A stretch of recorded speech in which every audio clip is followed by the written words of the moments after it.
স্পষ্ট হৈ পৰিছে যে কি বানে ধৰা যি শিৱসাগৰ জিলাত যেন বৰ্তমান সময়ত যি অৱৰ্ণনীয় পৰিৱেশ তাৰ পাছত যিহেতু পানী কিছু কমিছে তাৰ পাছতে যেন আমি দেখা পাইছো যে কি যিসমূহ বিদ্যালয় হওক ইয়াতে বিদ্যালয়সমূহ যিহেতু আজিৰ পৰা পাঠদান আৰম্ভ হ'বলগীয়া অৱস্থা আছিলে কিন্তু এই বিদ্যালয়সমূহত যিহেতু একাদশ পৰ্যন্ত যিহেতু পানী সোমাইছিলে পানী সোমোৱাৰ পিছত পলসে যিহেতু সম্পূৰ্ণ বিদ্যালয়খন আৱৰি পেলাইছিলে মই বৰ্তমান সময়ত য'ত উপস্থিত আছো শিৱসাগৰ জিলাৰ হাঁহচৰা চেতিয়া গাঁও বুলি ক'বলৈ চেতিয়া গাঁও বালক প্ৰাথমিক বিদ্যালয় বুলি ক'বলৈ দহচুকৰ কাষৰ মই এইফালে যদি মই অকণমান যদি দেখাই যায় দেখা পাব যে কি কেনেধৰণে আচবাবসমূহ কেনেধৰণে ইয়াত যে ওপৰত ৰখাই থ'বলগীয়া অৱস্থাৰ সৃষ্টি হৈছে এয়া আচলতে বান বিভীষিকা বুলি ক'ব লাগিব এই বিদ্যালয়সমূহত যিহেতু পাঠদানৰ বাবে যিহেতু অনুপযোগী হৈ পৰাৰ পাছত এনেধৰণৰ এটা অৱৰ্ণনীয় পৰিস্থিতি বুলি ক'বলৈ মই সজিকে অকণমান সিফালে দেখাবলৈ কৈছোঁ যে সম্পূৰ্ণ আমি যদি বিদ্যালয়ৰ যদি ভিতৰত যদি প্ৰৱেশ কৰি দেখাওঁ যে কি এনেধৰণৰ এটা অৱৰ্ণনীয় পৰিৱেশে যেন বৰ্তমান বিৰাজ কৰিছে বুলি ক'বলৈ যিসকল বিদ্যালয়ৰ যিসমূহ শিক্ষক শিক্ষয়িত্ৰী আছে তেখেতলোকে এই যি বিদ্যালয়খন বৰ্তমান সময়ত চাফ চিকুণ কৰাত যেন ব্যস্ত হৈ পৰিছে বুলি ক'ব লাগিব এনে ক্ষেত্ৰত চৰকাৰো যথেষ্ট সলনি আছিলে কিন্তু এই যি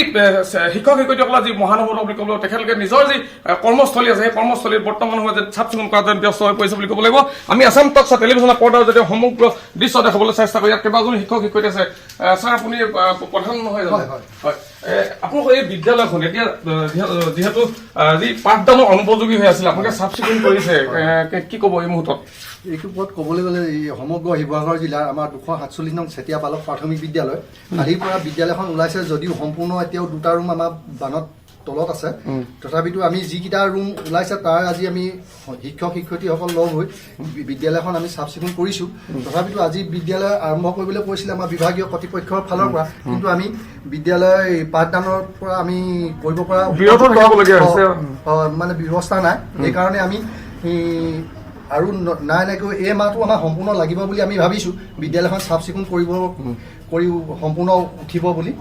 হ'লে আমাৰ এই মাহটো সম্পূৰ্ণ লাগিব আৰু আমাৰ বিদ্যালয় বহুতো সম্পত্তি ক্ষয় ক্ষতি হৈছে যেনেকৈ মধ্যাহ্ন ভোজনৰ পৰা আদি কৰি আমাৰ নথি পত্ৰ যেনেকৈ ফাইল পত্ৰ যিমানবিলাক আছিলে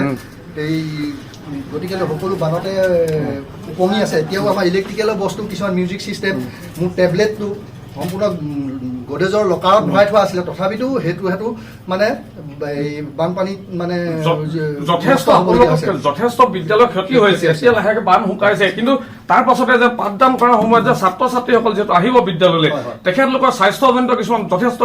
ভুগিবলগীয়া হ'ব পাৰে কাৰণ কেলৈ যথেষ্ট বেমাৰ আজাৰ হ'ব পাৰে তেনে ক্ষেত্ৰত কিবা স্বাস্থ্য বিভাগৰ লগত আপুনি কিবা যোগাযোগ কৰিছে এতিয়ালৈকে যোগাযোগ কৰা নাই কিন্তু স্বাস্থ্য বিভাগো অহা নাই কিন্তু আমাৰ বিভাগীয় কৰ্তৃপক্ষৰ ফালৰ এনে ফেনাইলটো দিছে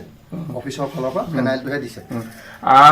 আৰু আমাক তথাপিতো কৈছে এই যি দুৰ্যোগৰ সময় যিহেতু আপোনালোকে যিহেতু এতিয়া মই দেখা পাইছো যে প্ৰত্যেকগৰাকী শিক্ষক শিক্ষয়িত্ৰী আহি আপোনালোকে ইয়াত চাফ চিকুণ কৰাত ব্যস্ত হৈ আছে বুলি ক'ব লাগিব শিক্ষামন্ত্ৰী মহোদয়ক কি ক'ব বিচাৰিব আপোনালোকৰ এনে ক্ষেত্ৰত যিটো দুৰ্যোগ সময় এই দুৰ্যোগৰ সময়ত আমাৰ শিক্ষামন্ত্ৰী ক'বলৈ যি আমাৰ ছাত্ৰ ছাত্ৰীসকলে গোটেই একমাহ বুলিয়ে কৈছোঁ সিহঁতৰ পঢ়া নষ্ট হৈছে গতিকে এই অতি সোনকালে এই মুখ্যমন্ত্ৰীয়ে কিবা ব্যৱস্থা কৰি দিবলৈ কিছুমান NGOকে হওক বা সংগঠনকে হওক বিদ্যালয়বিলাক আহি অতি সোনকালে চাফ চিকুণ কৰিবৰ কাৰণে অনুৰোধ কৰিছোঁ হয় ধন্যবাদ জনাইছোঁ এই আছিলে প্ৰধান আছিলে এই যি বিদ্যালয়খনৰ মোৰ আৰু শিক্ষক শিক্ষয়িত্ৰী যিহেতু আছে বাইদেউ আপোনালোকৰ যিটো এই যি বিদ্যালয়খনৰ যি তথৈবচ অৱস্থা আজি আমি আহি দেখা পাইছোঁ যিহেতু আজি পাঠদানৰ আৰম্ভ হ'বলগীয়া আছিলে কিন্তু এই যি বানৰ যি বিভীষিকা তাৰ মাজত আপোনালোকে পাঠদান কৰিব পৰা নাই আপোনালোকে নিজে চাফ চিকুণ কৰিবলগীয়া অৱস্থাৰ সৃষ্টি হৈছে কি ক'ব এই সন্দৰ্ভত মই ইয়াকে ক'ম যে আপোনালোকৰ চেনেলৰ যোগে মই চৰকাৰলৈ এটা অনুৰোধ কৰিম এই স্কুলখন বহুত চাপৰ এই স্কুলখন পুনৰ নিৰ্মাণ কৰিবই লাগিব আৰু গোটেই ৱাল চোৱাল ফাটি অৱস্থা নাই আৰু তলৰ ফ্ল'ৰটো বহুত চাপৰ এতিয়াতো ফ্ল'ৰটো ভাগি ছিগি অৱস্থা নাই চব পিছত শুকালেও আমি চাফ চিকুণ কৰাৰ পাছতো ল'ৰাৰ কিন্তু ইয়াত মানে বহুত দুখ পোৱাৰ সম্ভাৱনা আছে এই স্কুলখন যাতে ওখকৈ মই মানে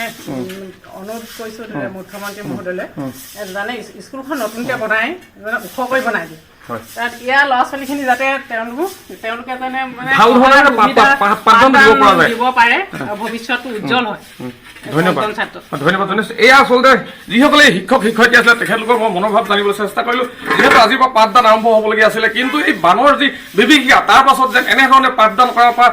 যিহেতু ছাত্ৰ ছাত্ৰীসকল বিদ্যালয় সোমাব পৰা নাই তেনে ক্ষেত্ৰত ৰাজ্য চৰকাৰৰ লগতে শিক্ষামন্ত্ৰী মহোদয় আপুনি যদি আসাম টক চাই চাওক এনেধৰণৰ যিসমূহ বিদ্যালয় যিহেতু ক্ষতিগ্ৰস্ত হৈছে তেখেতলোকে পুনৰ নিৰ্মাণৰ এক যেন অনুৰোধ জনাইছে বুলি আমাৰ আসাম টক